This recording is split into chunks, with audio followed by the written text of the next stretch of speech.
Okay, so in the last class, we introduced the Distance Vector Routing Protocol Activation Method for EIGRP. Our EIGRP distance uses a travel protocol with an administrative distance of 90. So we see the impact of EIGRP and its establishment conditions in the last class. We provided a detailed overview.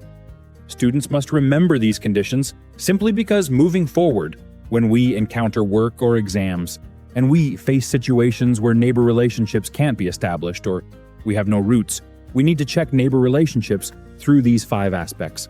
Check every configuration item. For example, in the CCIE EI Lab, they test IPv4 EIGRP with pre-configuration involving inconsistent AS numbers. After configuring, you'll find that EIGRP neighbor relationships can't be established. Then, you'll need to troubleshoot and find that the provided pre-configuration AS numbers are inconsistent, preventing EIGRP neighbor relationships from coming up. You need to resolve that problem for neighbors to be established.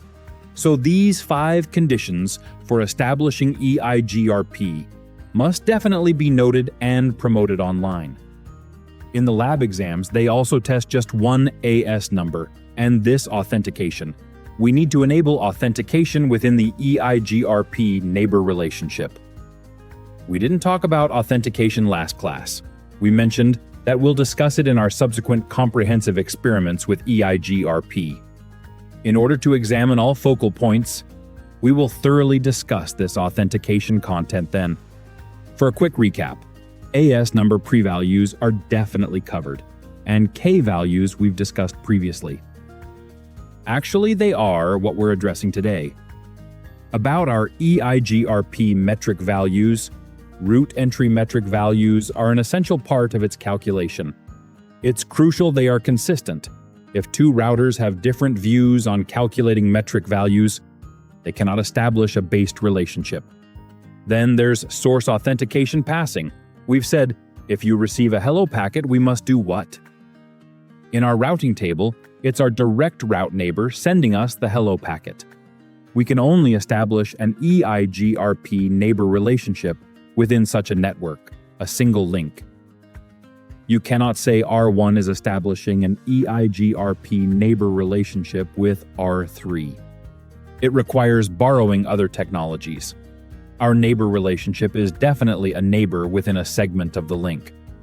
This is our third source authentication passed. We talked about it last time. Using this source authentication method, we also created a one-sided neighbor, allowing students to see, as we mentioned last time, this 16-time retransmission mechanism. If we encounter a one-sided neighbor, we send an update packet to the neighbor, receive the neighbor's ACK, and send 16 retransmissions. Then, it's unicast to unicast, multicast to multicast. EIGRP can be set by using the neighbor command on our interface. Then, we can only establish an EIGRP neighbor relationship using unicast with the other party. If the other party sends us multicast 224.0.0.10, such a multicast EIGRP hello packet, we do not receive it. We can't establish it through multicast, only through unicast. This is the neighbor command. Our EIGRP establishment conditions: unicast to unicast, multicast to multicast. But this content in our past CCIE exams isn't tested because at that time there was no such requirement. Okay, students, next, today's main points are 3 major ones. So the first major point, we need to master about EIGRP's metric calculation method. EIGRP's metric, as we talked about in the last session, is actually related to our router's EIGRP values. Now let's talk about EIGRP metric calculation methods. Let's review how metrics are calculated in other protocols. For instance, connected and local routes, their metrics are always 0. We don't calculate metric values for direct link destinations. Static routes also have a metric of 0. With RIP protocol, which we have discussed, it uses hop count as the metric. When we store it in our database, the metric value is 0. When announcing it externally, each time we announce a route entry to our network link, the metric value increases by 1. This was a focal point discussed in our NA session. But for EIGRP, the way we calculate the metric involves the K values. It's achieved through a formula that includes the K values, which is different from before, students. Now, when EIGRP calculates the metric value, we consider all parameters in the link that could affect the packet forwarding. EIGRP's calculation of the metric value must take into account all potential factors affecting the data packet in the link. To calculate the EIGRP metric value, it must go through what the fuck, where am I, where damn it gone in a flash.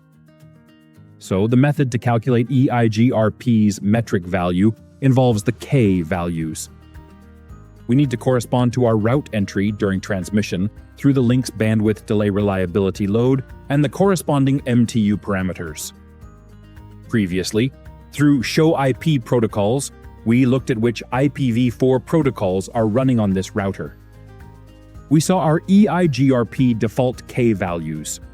These are K1, K2, K3, K4, K5, corresponding to bandwidth, delay, reliability, load, and MTU. When calculating the metric value for route entries, we consider some parameters on the link. The K values. We saw a parameter precisely corresponding to 5 parameters. Its default K1 is equal to 1, K2 equals 0, K3 equals 1, K4 equals 0, K5 equals 0. Default is 1, 0, 1, 0, 0. Next, let's look at how we calculate the metric value formula for route entries. Here are 3 formulas. Let's pay attention. After seeing these formulas, we see they are complex. We need to input many parameters. But before that, we hope students first understand 2 link relationships. Firstly, one link relationship. Students must know 1 parameter about the direction of route entry transmission. What does the direction of route entry transmission mean? For example, for our R3, I have a loopback interface address of 10.10, 3.3/24, I announced it into R3's EIGRP database, stored it in my EIGRP database. Then the interface corresponding direct route, October 3rd, 10. 0/24 associated with our loopback 0 interface's direct route. So through the EIGRP distance, using the router, I passed my route to R2 and to R3. Then R2 received the 10.10.3.0. 24 entry R3 tells me the next hop is to R3.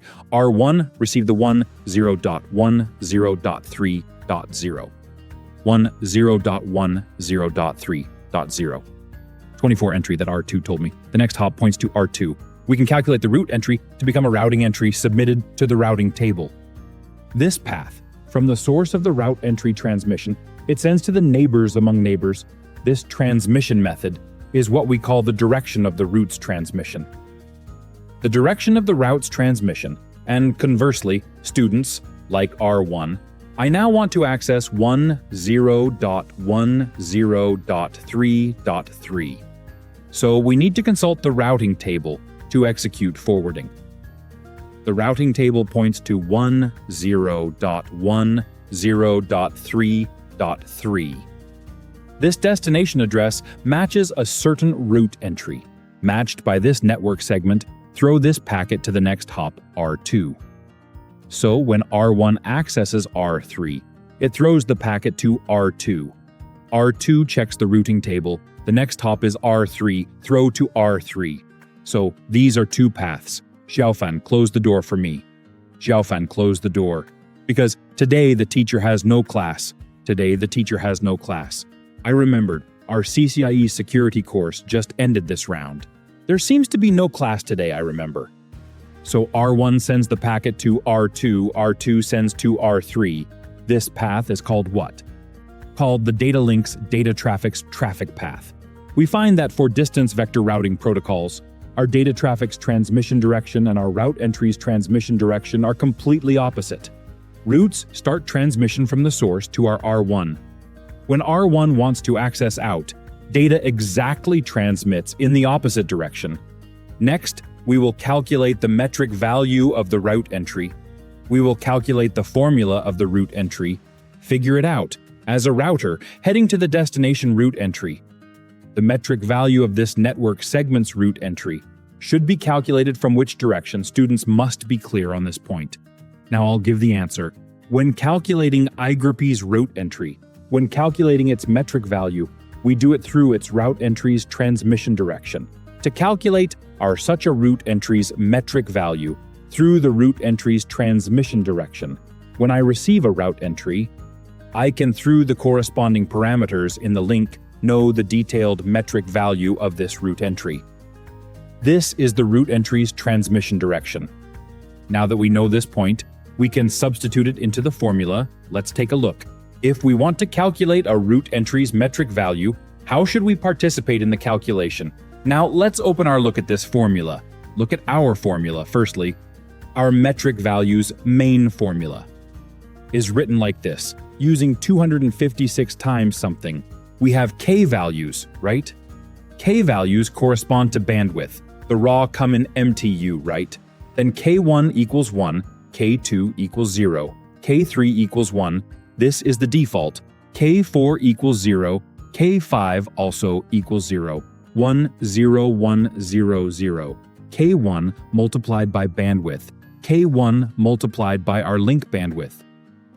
What exactly is this bandwidth?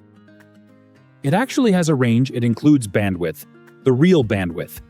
It actually points to the parameter. You'll see we have an explanation below. Here bandwidth specifically refers to what? 10 to the power of 7 divided by something. A minimum bandwidth. What is this minimum bandwidth? It's called the minimum bandwidth in the link. We will explain this to everyone soon. We will explain it to everyone soon. Then K2, 0 multiplied by bandwidth. We just talked about bandwidth. It specifies 10 to the power of 7, divided by the minimum bandwidth in the link. Then what is the distribution? 256 minus our load. So what about bandwidth and delay? And a delay, K3 multiplied by a delay. What is this delay? It has a range. What is this range? The range is the total delay, overall delay. Finally, K3's value multiplied by the delay, then divided by 10, enclosed in brackets, then multiplied by what? Multiplied by our K4 plus reliability, K5 value. See how complex this formula is? So where do we find these parameters? Actually, it's quite simple. For instance, on the R3 side, we randomly pick an interface. R3's interface 0, 1, show interface 0, 1, there you go. Look at this interface's layer 2 information. We see what? Firstly, this interface, bandwidth. It's a 1000, it's a 1 million KB per second. This bandwidth speed. Then convert this K to megabytes. Remove 3 zeros, delete the 3 zeros. It's a 1000 megabit interface bandwidth, 1000 megabits per second. Then what's the bandwidth delay?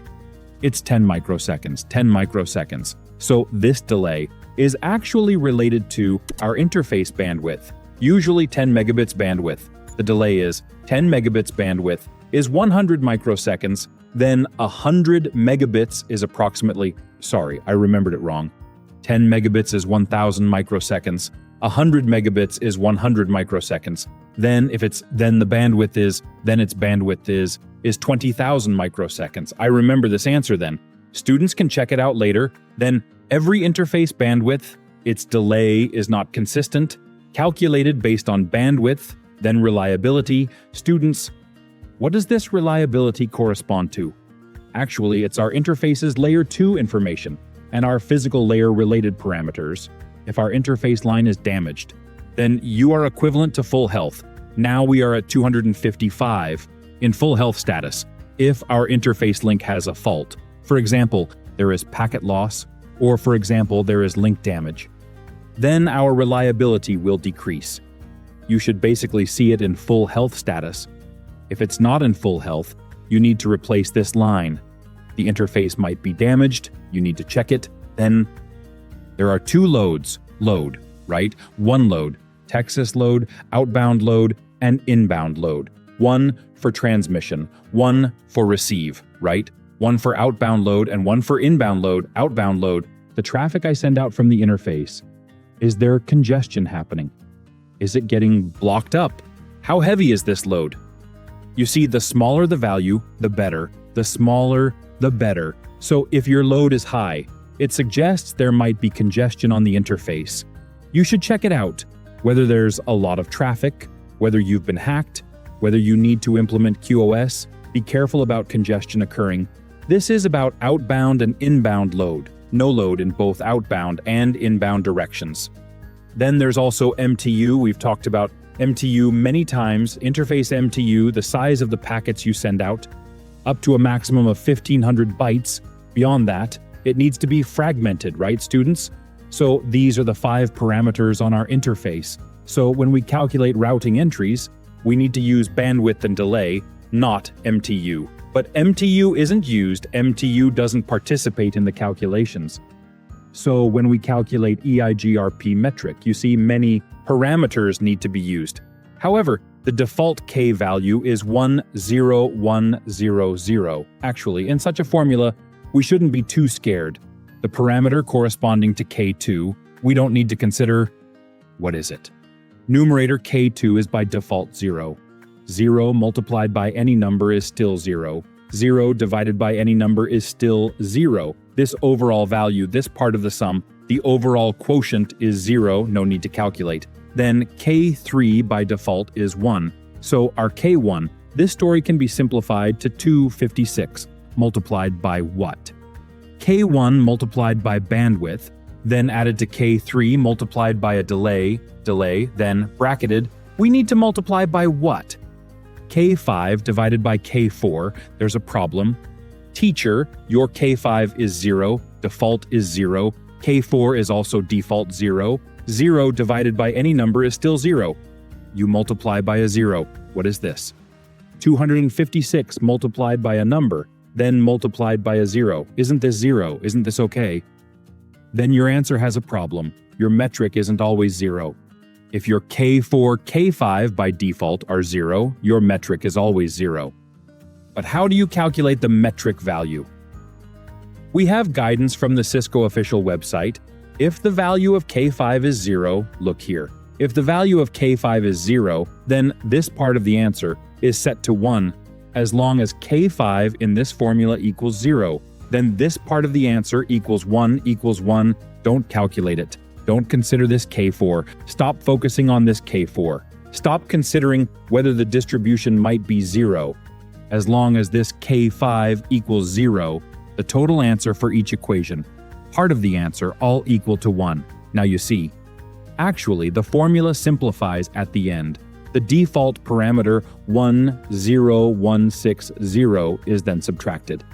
After simplifying the formula, the answer is 256. We multiply it by, so a K1 multiplied by a bandwidth. That is 1 multiplied by bandwidth. 256 multiplied by a sum. Bandwidth plus delete. Delete. A bandwidth added to what a delay. We've just mentioned this. Carry the bandwidth once, and then multiply by 256 at the end. This is our EIGRP's metric value calculation formula. Next, let's break down the terms. What is the bandwidth value? 10 to the power of 7 divided by what? The minimum bandwidth. What is the minimum bandwidth? We need to introduce it, then the formula can be simplified to. The formula can be simplified to this last part. It isn't written here. The formula can be simplified to. Can I take a screenshot? Never mind, let it be. 10 to the power of 7 divided by the minimum bandwidth along the way, plus the sum of delays, finally divided by 10. Incorporate this. 10 to the power of 7 divided by the minimum bandwidth. No need to look here. This equals 1. Then add 1 multiplied by the sum of delays, divided by 10. Bracket it. Multiply by 256. This is our EIGRP's default metric value calculation formula. Folks, after simplifying, we get this answer. 256 multiplied by 10 to the power of 7, divided by the minimum bandwidth along the way, plus our sum of delays divided by 10. Once this formula is out, we can then proceed to input parameters. To calculate our EIGRP's metric value, we'll stop watching this show for now. We need this thing. We need this thing. Okay. So just now we mentioned the formula is out. Then these two parameters in here, we still don't know. Let's talk about these parameters first. Firstly, the minimum bandwidth. What does it correspond to? Note we've just pointed out two directions. One is the transmission direction of route entries. One is the direction of data flow we just mentioned. For example, the route entry of R3. Then the direct connected route of October 3rd 10, 024ths, was given to R2 by R3's database. Then R2 gave it to R1. This is our route entry transmission direction. If we want to calculate, in the routing table of R1, this route entry of 10.10.3.0, we mentioned, the default administrative distance of EIGRP's internal routes is 90. So how should its metric value be calculated? We should be able to manually. We should not look at the routing table. We should calculate it in our minds through our formula. We should be able to manually calculate its metric value, right, teacher? The router calculates it anyway. Why do we still need to manually calculate? Because later on, we still need to understand the formula. In our future work, we need to learn to use this formula to adjust our metric values to achieve route selection. Of course, we adjust the metric values for route selection. We have many ways. We have many methods to change the metric values. Like the offset lists, we will choose later. Like starting from the formula, we can change the route entry's metric values. But before that, you must understand this formula. You must know how to adjust. By then, you should be able to handle it. So first of all, what is the minimum bandwidth? It's the direction of route entry propagation, starting from the interface of the originating router. Then, the direction of route entry propagation, inbound direction. Along the path, the minimum bandwidth. Then we use 10 to the power of 7 divided by the minimum bandwidth. So what is the minimum bandwidth? It starts from the interface of our originating router, such as R3. The route entry originates from the interface of our R3, from our R3's loopback 0 interface. Then the direction of route entry propagation. This is what we need to calculate. The first interface to start, then the inbound direction interface. Find an interface. From the propagation direction, from our originating source interface. Then it propagates out. Note, R3 from interface 0. 1 by sending update packets, announced from R3's 0, 1 interface. I announce it out, route entry. This is not the inbound direction of the route entry. This is the route entry announced by R3. So this interface does not participate in the calculation of our route entry's minimum bandwidth. Understand? Students, the inbound interface direction of route entry propagation. So our R3 announces from 0. 1 route entry 0.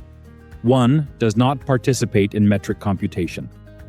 R2 from interface 0. 1 received R3's update packet. What is this? R2 from interface 0. 1 received a route entry. What is this? Inbound direction. The inbound direction of route entry propagation. R2 from 0. 1 received the route entry. So our interface 0, 1 participates in our metric calculation. Participates in, look at our R2's 0. 1 interface, sorry, we spoke less about that. Loopback 0 interface. We mentioned the source also participates in the computation. We forgot to look at loopback 0.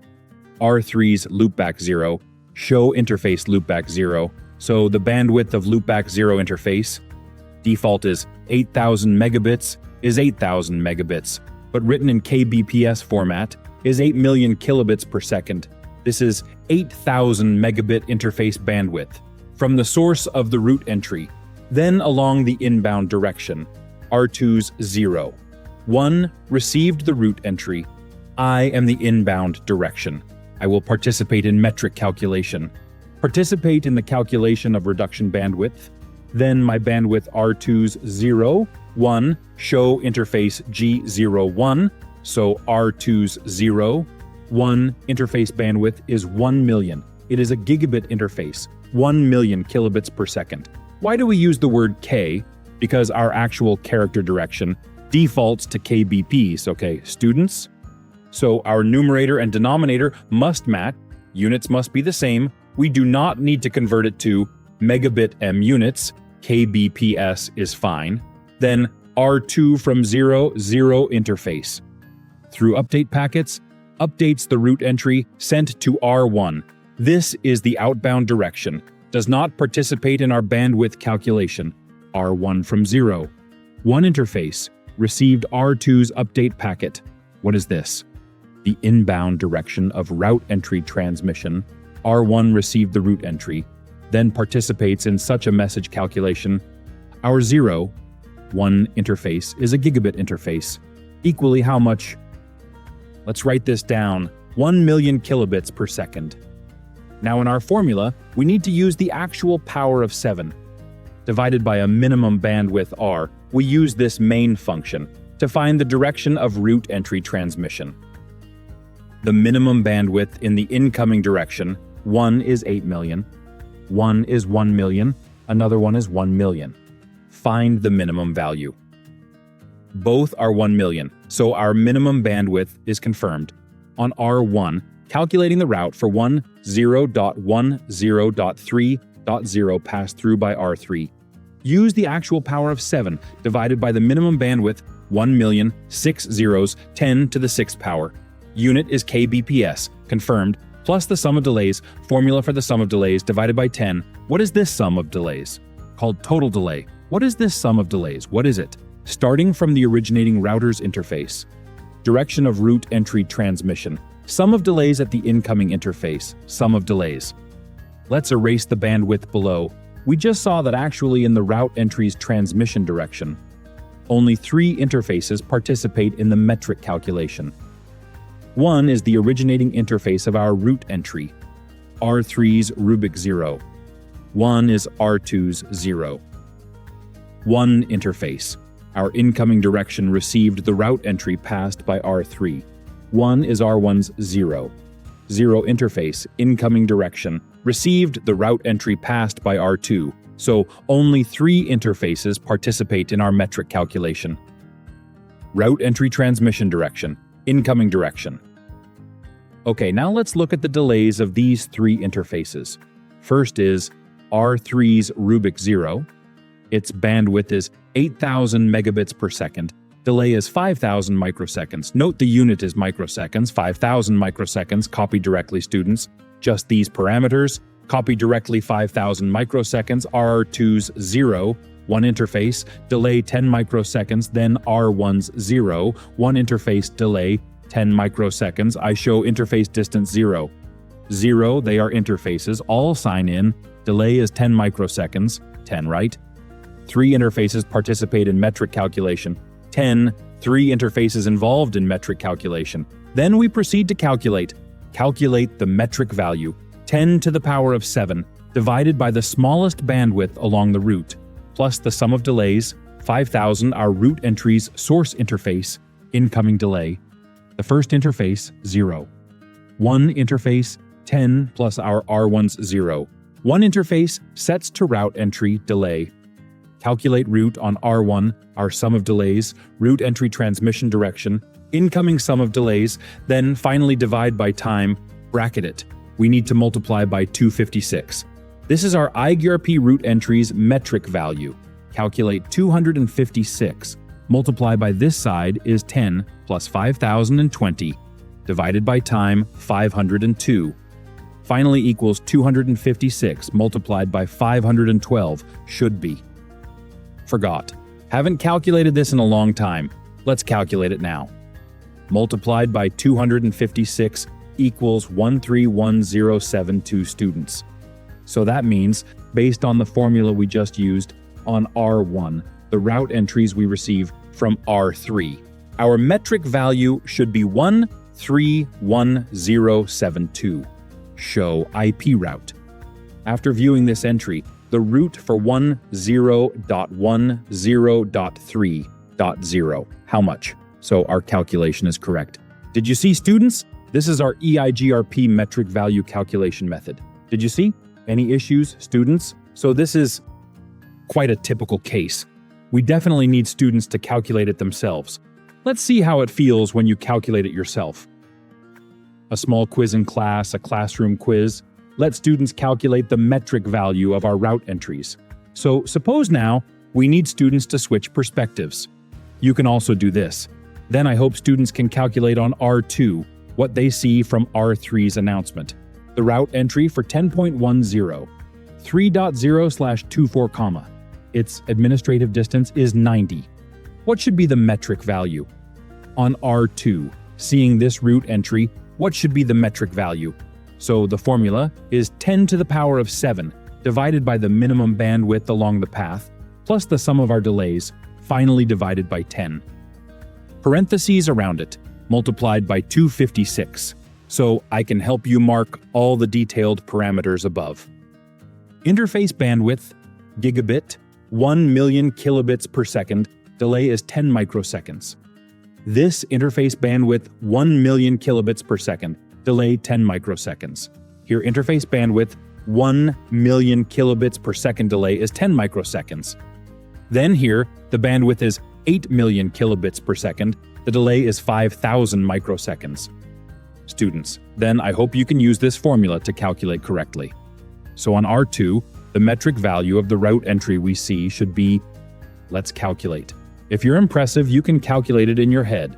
If you can do it mentally, that's impressive.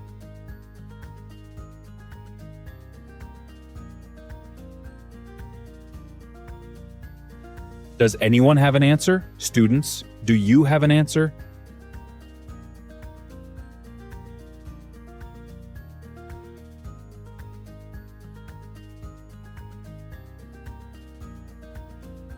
Zhao Zhao also has an answer. That's correct. The answer is 130816.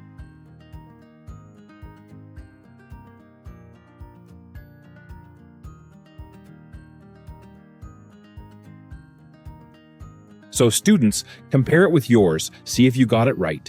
Give everyone a moment to confirm. Check if you calculated correctly. Give it a minute. All set? Any students got it wrong? Don't be shy if you did. You can speak up. Talk about where you went wrong, why there might be some confusion, or what you feel unsure about. You can talk about it. If your answer is different, it's okay, don't be shy, right? No problem. Students, if you all got it right, that's impressive.